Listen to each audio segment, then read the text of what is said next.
Hi there. My name is Melissa Weaver, and I am a licensed clinical social worker at Full Circle Grief Center. I wanted to welcome you to the programming this evening and to let you know that I am so grateful that you are here. So the thing that I wanted to talk about today was the idea of being curious about grief and trauma. And what I mean by getting curious about it or being curious about it is this idea that sometimes we feel or we've been told that we need to move forward from our grief. We need to get over our grief. We need to fix our grief. And instead, sometimes, and not just sometimes, most times, it is really important that we are just sitting and becoming curious about the experience of our grief and recognizing and accepting that this is our journey and that it's very personal to us. The experience is very personal to us.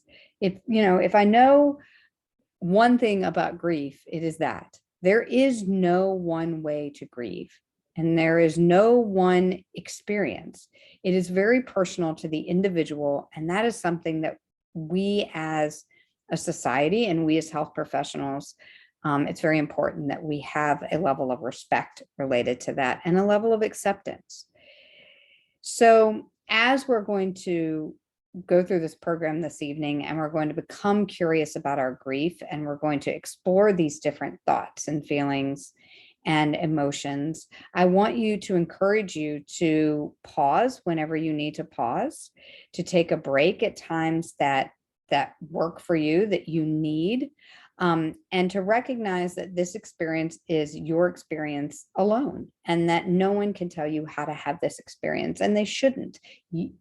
Does not mean that people won't support you. It does not mean that people might not try to assist you with strategies, but in reality, this is your experience.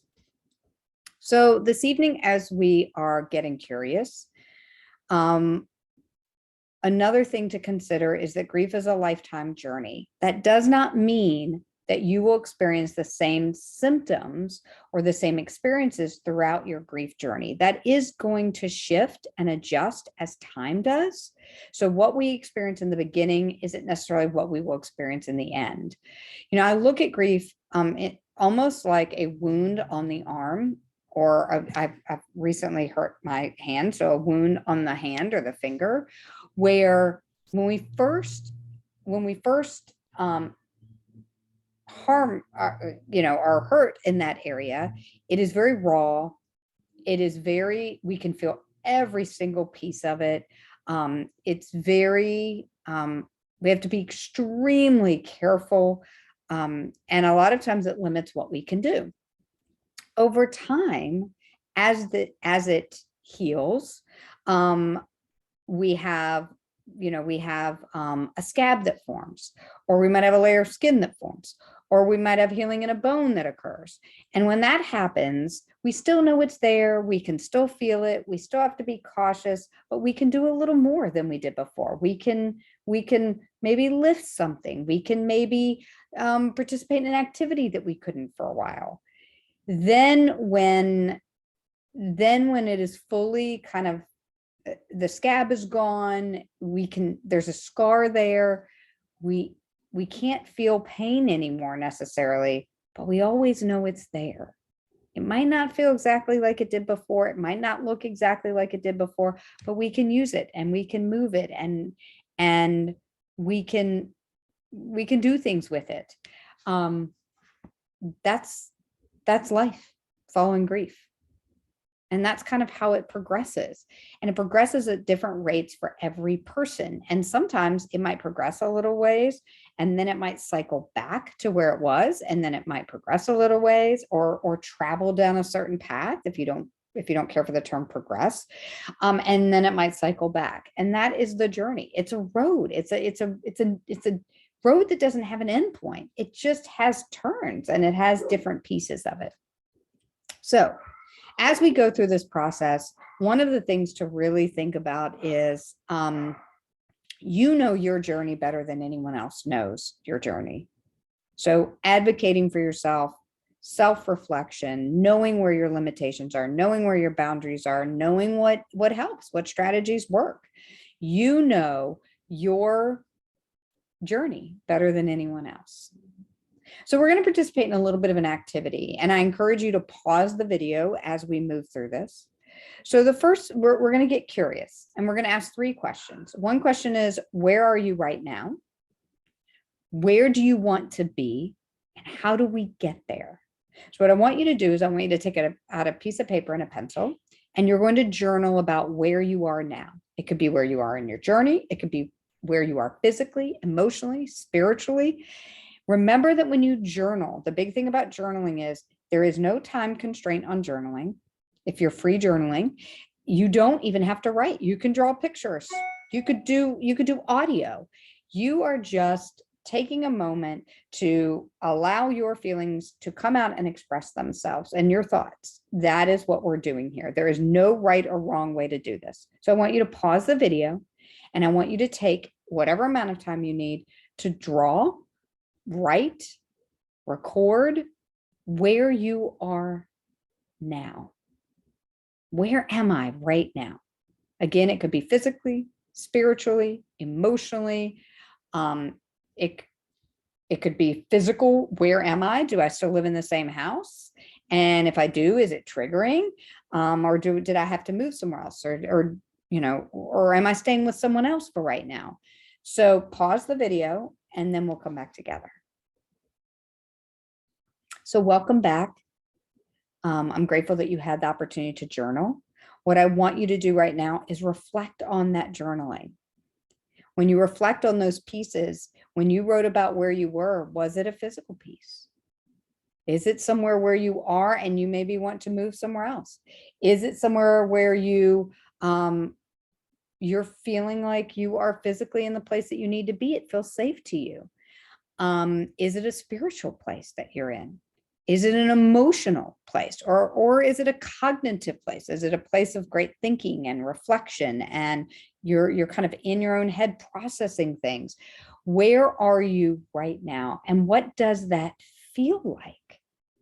So not only where you are, but what does it feel like to be where you are, whether it's physical, emotional, spiritual, or cognitive? So the next part to this question is, where do you want to be? So I am here at point A. What point do I want to be at? Knowing that this is the start line and this is the finish line.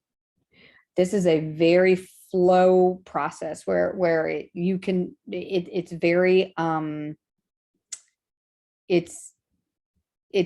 very much where it flows. There is no definitive points. You can be in one place at one time and another place in another time. So I want you to pause the video, and I want you to consider where you want to be. And you can pick the time frame, where you want to be in 6 months, where you want to be in a year, where you want to be tomorrow. So where you are, we've already talked about that, where you want to be, and then we'll come back and chat. So I'm very grateful you had the opportunity to journal or create a vlog or draw pictures about where you want to be. Now, what I want you to do is I want you to take both of those things, and I want you to consider how those two things line up together. So, for example, if where you are is you're living in the house where a trauma occurred, and where you want to be is you would like to eventually redecorate that house, or maybe you want to move out of that house, or maybe you want to be exactly where you are in 6 months. So really consider where you are and where you want to be. What if it's emotional? What if right now you're struggling with connecting with others in a social capacity? What if you are experiencing great anxiety or fears? What if you have guilt? Where do you want to be a month from now, a day from now, a year from now? So really consider that. And those two places, are they close? Are they really far away from one another? Is one way over here and one's way over here? What exactly are we dealing with? So the final piece in the journaling is, how do I get there?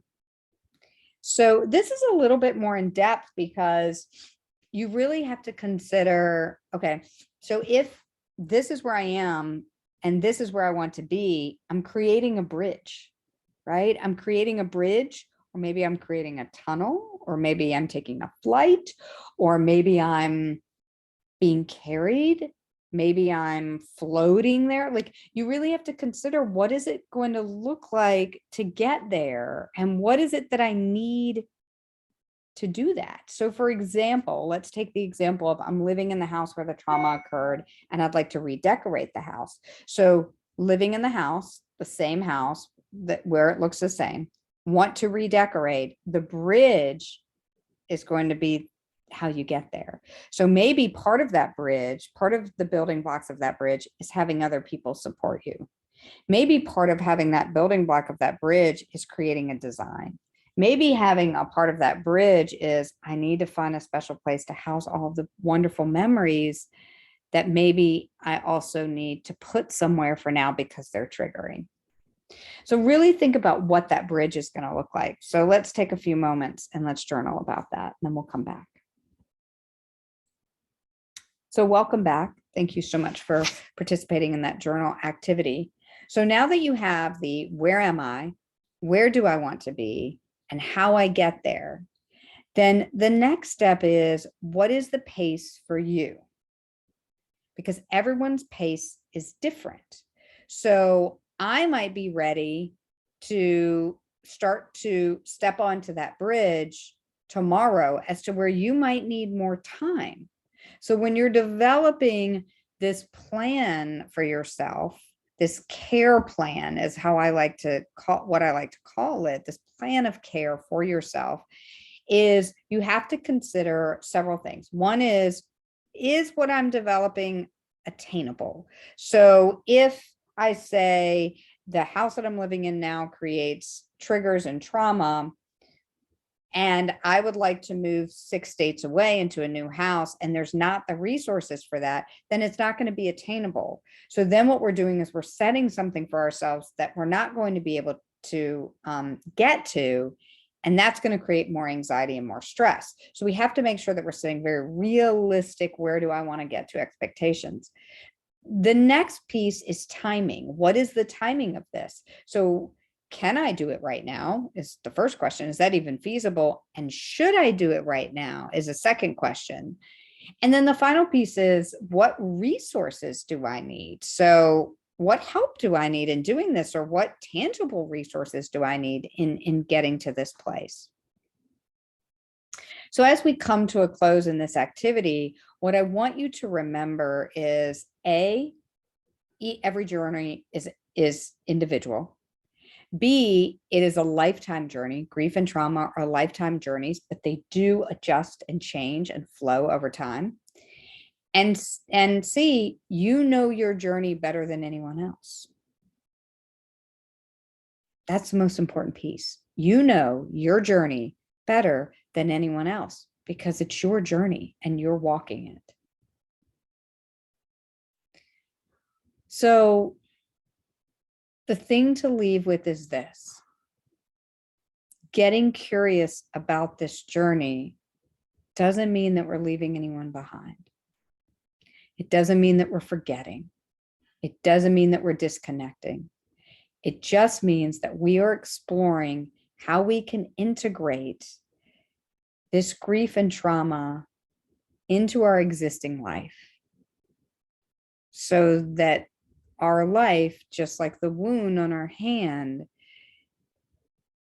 our life still has purpose and meaning, and it still can accomplish things in spite of the scar that is left. Thank you so much for joining me this evening. Take care.